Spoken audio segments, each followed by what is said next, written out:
You felt it. That moment where you lay out the facts, the logic, the evidence, and the person across from you just gets angry. Not because you're wrong, because you're right. And here's the thing nobody tells you. That's not a conversation problem. That's a psychology problem. One that a theologian facing execution by the Nazis solved over 80 years ago. His name was Dietrich Bonhoeffer, and what he figured out will permanently change how you see every argument you've ever lost. But to understand the theory, you need to understand the man who wrote it, and why he was writing it at all. December 1942.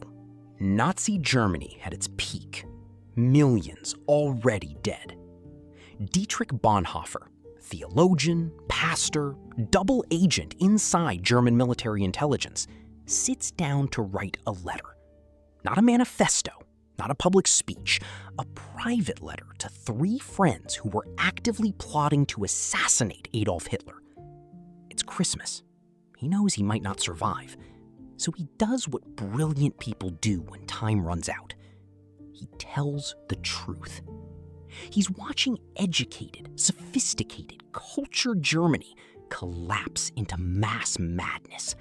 Doctors, engineers, professors, people with advanced degrees cheerfully participating in evil. And he has one question. How? His answer isn't what you'd expect. He doesn't blame ignorance. He doesn't blame cruelty. He blames something far more terrifying. He calls it stupidity.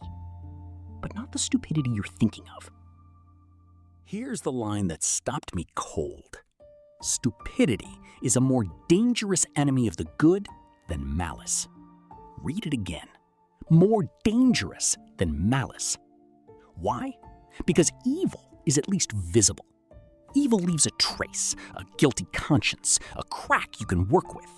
You can expose evil. You can fight evil. But stupidity? Against stupidity, we are defenseless. You bring facts, dismissed. You show contradictions, they dig in deeper. You prove them wrong with irrefutable data, they call it irrelevant. Bonhoeffer writes, facts that contradict one's prejudgment simply need not be believed. Sound familiar? Now here's the twist, and this is the part that changes everything. Bonhoeffer says stupidity has nothing to do with IQ. There are human beings of remarkably agile intellect, yet stupid, and others who are intellectually quite dull, yet anything but stupid. So what is it? His answer? Stupidity is not a lack of intelligence. It's a surrender of it. He writes, under certain circumstances, people are made stupid, or they allow this to happen to them. Made, not born, made. Here's the mechanism. When a powerful force rises, political, religious, social, it offers something irresistible: certainty, belonging, identity, purpose. But there's a price. To get in, you have to stop thinking for yourself. You stop asking questions. You stop weighing evidence. You stop being an individual. And then something chilling happens. One virtually feels that one is dealing not at all with a person, but with slogans, catchwords, and the like that have taken possession of him. You're not talking to them anymore. You're talking to the ideology that's colonized their brain. And the worst part? Having become a mindless tool, they're capable of any evil and completely incapable of seeing it as evil. They can commit atrocities and feel righteous doing it because they're not thinking, they're obeying. This is why your arguments fail, and it's darker than you think. When you challenge a stupid person, in Bonhoeffer's sense, you think you're making an argument, but to them, you're launching an attack on their identity. He writes, the stupid person is stubborn, but not independent. Stubbornness looks like conviction. It's actually fragility wearing a mask.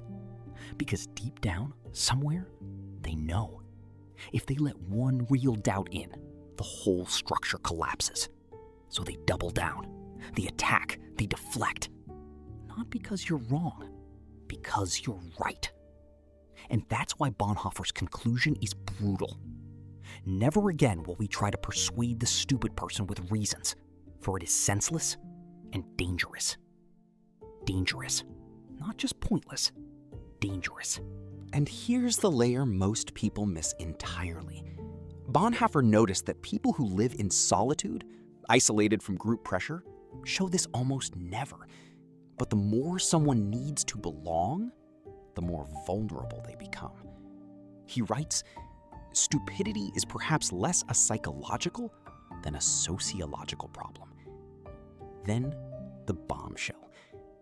Every strong upsurge of power in the public sphere infects a large part of humankind with stupidity. Infects. Like a virus, almost a law of nature. The power of the few requires the stupidity of the many. Every authoritarian regime, every cult, every mass movement, they don't win because people are dumb. They win because people trade their intelligence for belonging.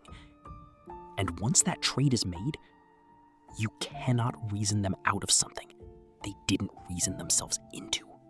So what's the solution? Bonhoeffer doesn't give you a comfortable answer.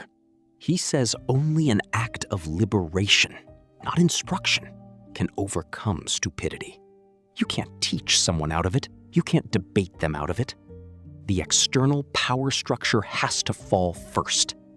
The regime collapses. The leader dies. The movement crumbles.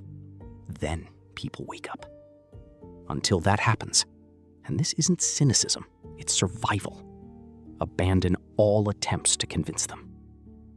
Bonhoeffer wrote that in December 1942. 4 months later, he was arrested. 2 years after that, April 9th, 1945, just weeks before Germany surrendered, he was hanged. He never got to see the liberation he spent his life working for. But here's why his words matter right now, today. We live in the age of manufactured stupidity. Algorithms that reward certainty over curiosity. Echo chambers that punish doubt. Ideologies, left, right, religious, secular, that demand total loyalty in exchange for belonging. And smart people, educated people, are making the same trade Bonhoeffer warned about. Surrendering their independence, becoming vessels for slogans, attacking anyone who dares think clearly. Direct eye contact, slower cadence. So if you've been wondering why it feels lonely to think for yourself, this is why. You're not broken. You're not arrogant. You're just refusing to make the trade.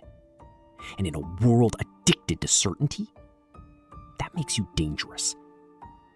But it also makes you free. Bonhoeffer ended his letter with this: "The fear of God is the beginning of wisdom."